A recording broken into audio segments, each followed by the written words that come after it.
Best Media Podcast Network. So we have another tragedy yet again.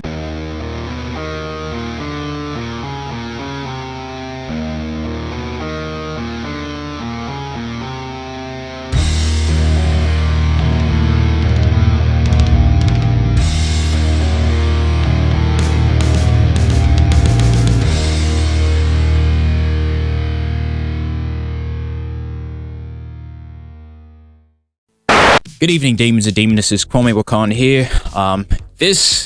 I know this doesn't really pertain to heavy metal or anything like that, but this is a very popular English band. They were really popular here in the United States as well. When I was a kid, I was like hit or miss with this band. I like some of their songs, and then other songs I'm like, all right, well, this is a little bit too juvenile for me. But the band I'm talking about is One Direction.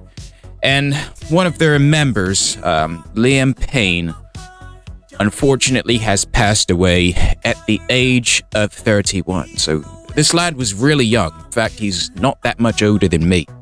But I have an article for you guys. It's been updated, and let's just say it's pretty depressing.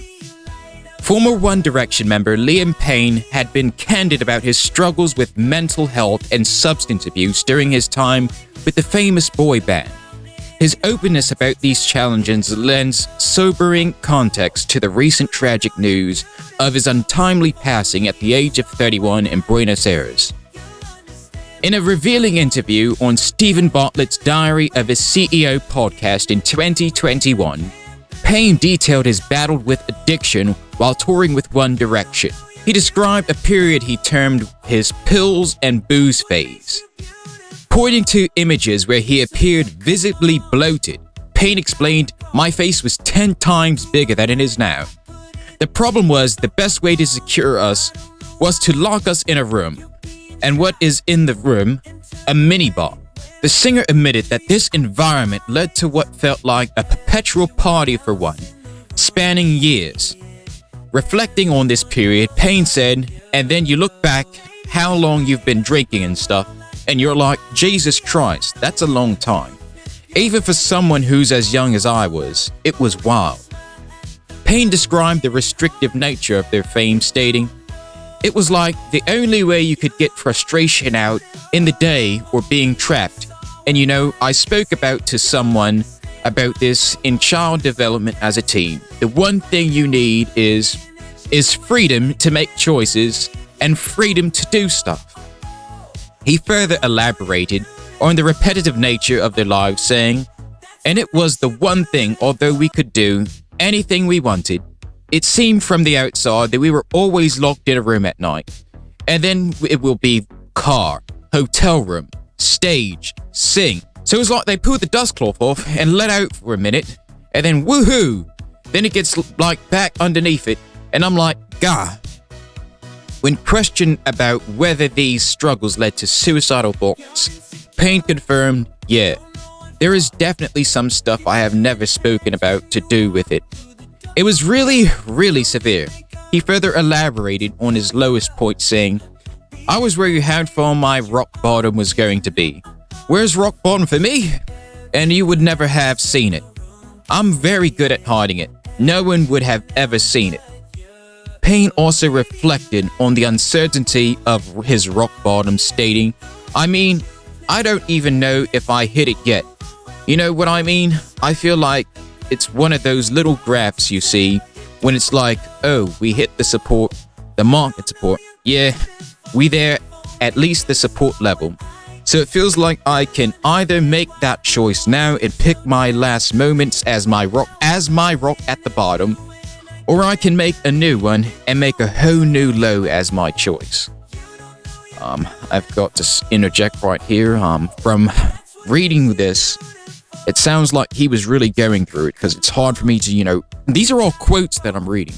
So you can tell he was probably struggling a little bit when he gave this interview. Payne's journey with One Direction began when he was just 16 years old.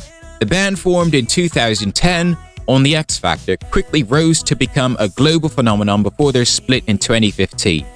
the rapid ascent to fame took its toll on the young star. In 2023, Payne took a significant step towards recovery, proudly announcing 100 days of sobriety following a stint in rehab. In a YouTube video per Irish Star, he expressed feeling more in control of his life, saying, "I just kind of feel like I've got more of a grip on life and everything that was getting away from me. I just feel like I've got more of a handle on it." Tragically, Payne's life was cut short in October 2024 when he reportedly fell from the third floor of his hotel room in Buenos Aires. The circumstances surrounding his death are still under investigation. Now, from other reports that I have read about this, 911 calls, started appearing, earlier that night when this has happened. They heard loud noises. They heard, things being thrown around. When the police finally went to his hotel room after he jumped, they found furniture all over. Things were damaged. So he was clearly, going through a lot at the time. I'm not sure if he was currently under any, substances or under the influence at the time of this, psychotic episode prior to him jumping. So just to interject, just recently, the toxicology test was released. They did find illicit drugs in his system. One of them is pink cocaine. Now, pink cocaine isn't what it sounds like. Yes, there is cocaine in it, but it's a mixture of several different drugs. I think it's benzodiazepine, methamphetamine, crack cocaine, MDMA, and I think ketamine. So, like I said, this is a recipe for disaster, and it kind of explains, the tragedy that he was going through at the time. And I'm pretty sure the last moments of his death must have been very horrifying for him. Because, a drug cocktail like that, maybe he might have been hallucinating, maybe he might have been seeing things that he shouldn't have seen. Maybe, it might have boosted up his depression and anxiety, and that's what led him to, falling off this balcony. But even so, these type of substances are no joke. And if you know anybody that dabbles in, hard drugs, even alcoholism, you have to stop that mess immediately. Say something to them and, try and get that person help, because this is not something that you want to happen, especially to a loved one or a friend. But like I said, this is really sad, and this could really happen to anybody. And we've seen this happen, and I've done so many stories about this over the years, whether it be Steve Harwell and, his alcoholism, whether it be Shifty Shell Shock and his substance abuse, whether it be Bam Margera and, his alcoholism and substance abuse. This, like I said, this really hits hard. And, for him to die at such a young age, this is really devastating to, a lot of the people that grew up listening to One Direction, a lot of, his friends and family members. And this should go to show you that, these types of issues are no joke, and they can affect anyone, regardless of what walk of life you are, whether you're a millionaire or whether you're an average Joe. And, from personal experience, I've lost, quite a few of my friends to substance abuse. And believe me, it's no joke. You can meet someone, grow up with someone for, your entire life. And then all it takes is, one instance, whether they want to pop an e-pill or whether they want to do cocaine or whether they get, one drug and it turns out to be fentanyl and they end up, overdosing. Then you have the mental health crisis. Now, I was reading a report not too long ago, and apparently a lot of the younger generation is suffering from some sort of mental health condition, whether it be depression or anxieties. And that's very alarming. And what's even worse is the fact that, here in the United States, you don't really have, universal healthcare. Healthcare is very unaffordable. So a lot of these people aren't getting the help that they desperately need.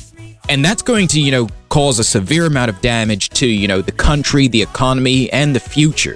If all these people are suffering from, all these mental health conditions, what is their future going to hold? That's going to lead to more drug and substance abuse. That's going to lead to more alcoholism, and that's probably going to lead to more rates of self-harm.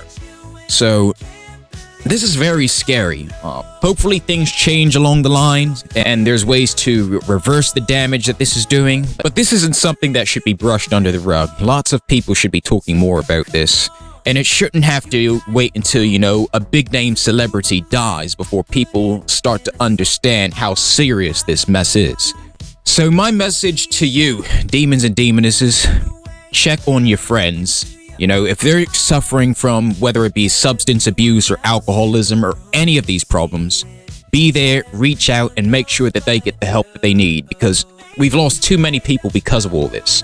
Now, I know this isn't, a heavy metal artist, but I'm a big fan of listening to, old school music, Motown, doo-wop, and, pop from like the 1950s and whatnot. Frankie Lyman. Now, he was a very famous, childhood pop star back in the early 1950s and 60s. He passed away at the age of 25 from opioid overdose. And, it drastically affected his mental health. It drastically affected his career. And this wasn't just something that he picked up as an adult. Apparently, he's been dealing with this ever since childhood, which, another thing that alarms me when it comes to, these childhood celebrities and childhood musicians. A lot of them are also going through these same problems that a lot of adults are going through. Which is why, if I ever do decide to have children, which is highly unlikely, I would not want them in this line of work. I wouldn't want them in the entertainment industry or the music industry. Because whether you're a musician, an actor, or any sort of celebrity, these problems always occur. And if they're not a victim of substance abuse or alcoholism, they might become a victim of sexual abuse as well. For example, look at all the Nickelodeon kids and all the shit that they went through. But that's another topic for another day. The point I'm trying to make is this is a serious issue. And if you see something and know something is going on, say something, step up, and try to provide at least a little bit of help. Because maybe that little bit of help could be the one thing that makes that person change. That's pretty much all I have to say about this. You guys stay safe, stay metal, hail Satan, and I'll catch you guys on the next one. You don't know you're beautiful. Oh, oh, that's what makes you beautiful.